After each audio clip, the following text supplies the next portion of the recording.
Thank you! Kami naiyak ng boses sa'yo, bakla. Ah, talaga? Ay, doon binidyo ko. Closing. Umiyak! Closing time. May naiyak na audience. Sabi niya.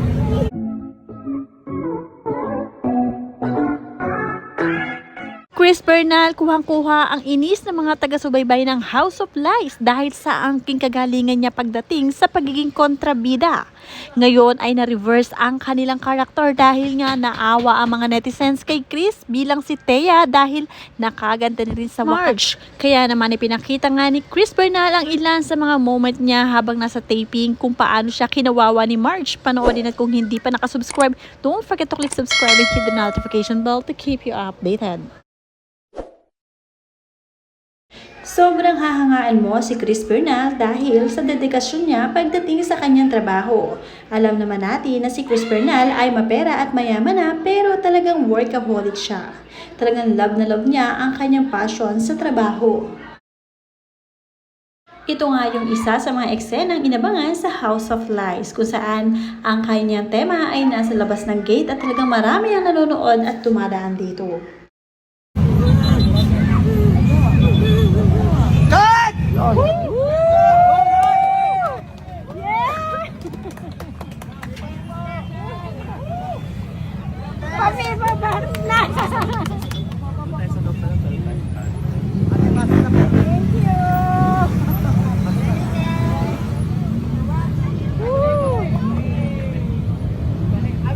Closing. Kami na tulog. Closing.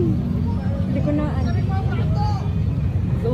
Kami naiyak ng boses sa'yo, bakla. Ah, talaga? Ay, doon binidyo ko. Closing. Umiyak! Closing time. May naiyak na audience. Sabi niya, iiyak ako nga. Sa likod namin ni Milo. Ito talaga. Ay, totoo naman talaga. Walang yato sa Teya, pero naiyak ako. Kaya pakita ko sa ipin. Ito. Sabi nga ni Chris Bernal, ito nga daw yung isa sa mga eksena na siya ay nahirapan dahil nga sa labas mismo ng gate at kalsada at marami ang dumaraan. Marami na rin ang nanonood habang sila ay nasa taping. Pero nagawang mabuti ito ni Chris at talagang na-deliver niya na mabuti ang kanyang script. Tunay nga na napaka-professional nitong si Chris Bernal at talagang pinaghahandaan niya ang mga moment na ganito. Dinumog nga rin ng mga komento ang moment kung saan ipinakita ni Chris Bernal ang scene na ito. Ang sabi ng tagahanga niya na si Ella Baido, super galing talaga ni Chris Bernal. Lagi akong nakasubaybay sa Facebook. Hinahanap ko lagi ang mga episodes. Wala kasi kaming TV kaya Facebook na lang muna.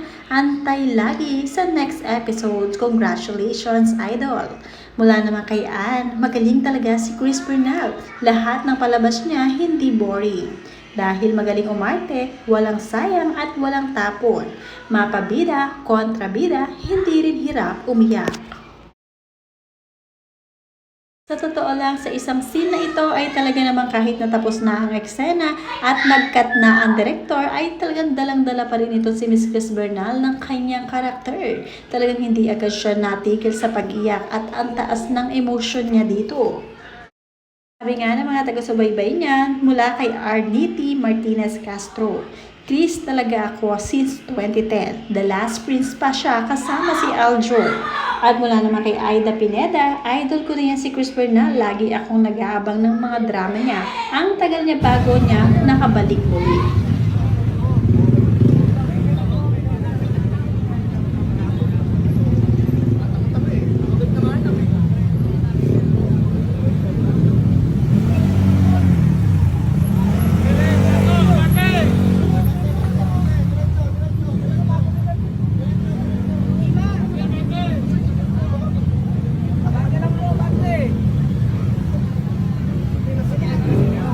Ito pa yung isa sa mga pinaka-inaabangan ng kanilang mga taga-subaybay sa House of Lies.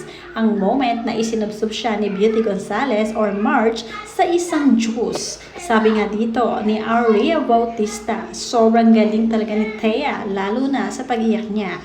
Naawa din ako noong kinaladkad siya, nakubaran. Ang galing ni March, ibinuhos talagang galit niya.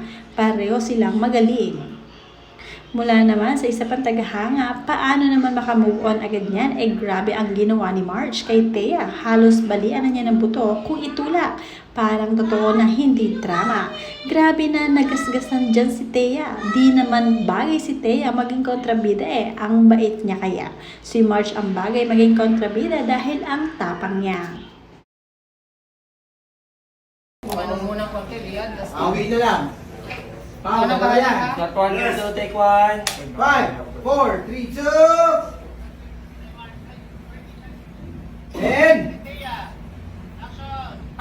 Gigil na gigil talaga ang mga taga-subaybay ng House of Lies. Mula kay Paz Aniban. Sayang naman ang damit mo, Chris Bernal. Saan naman kaya ang next? Sana sa putikan. Hahaha, dati mas lamang ang kontrabida kaysa bida. Ngayon, bida ang panalo.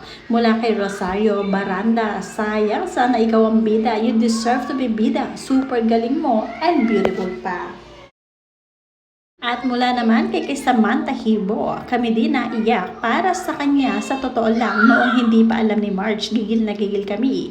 Kasi ito talaga ang hinihintay ng lahat na mabuking sila ni Paolo. At malaman ni Marge na anak nila si Ashley. But after niya malaman at nakaganti na nga, gumulong, effect pa si Thea, nakakaawa din pala. Mi, pagkatapos ng eksena, maligo na tayo. Marami pa tayong eksena. Deserve mo, Thea! Everyone, we're still taping House of Lies here in Cavite. It's almost 11:20 p.m. Wow. Grabe. Antok na talaga ako. Nilalabanan ko lang. Pero fight lang. Marami pang mga mabibigat na eksena. Whew!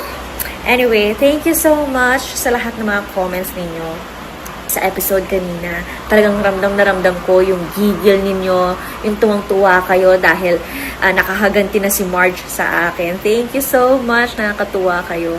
And marami pa kayong kailangan abangan. Naku, may mga mas intense pa, kaya tutukan nyo lang ang House of Lies. Pero thank you for appreciating our hard work. Nakita nyo naman, di ba?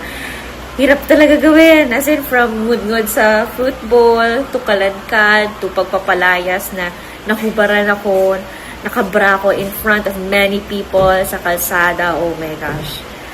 Hindi ko akalain nagawa ko yun. Thank you, guys!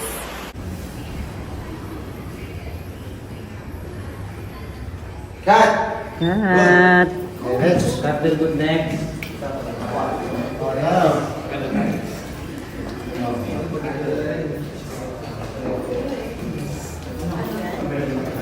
Pala naka-record.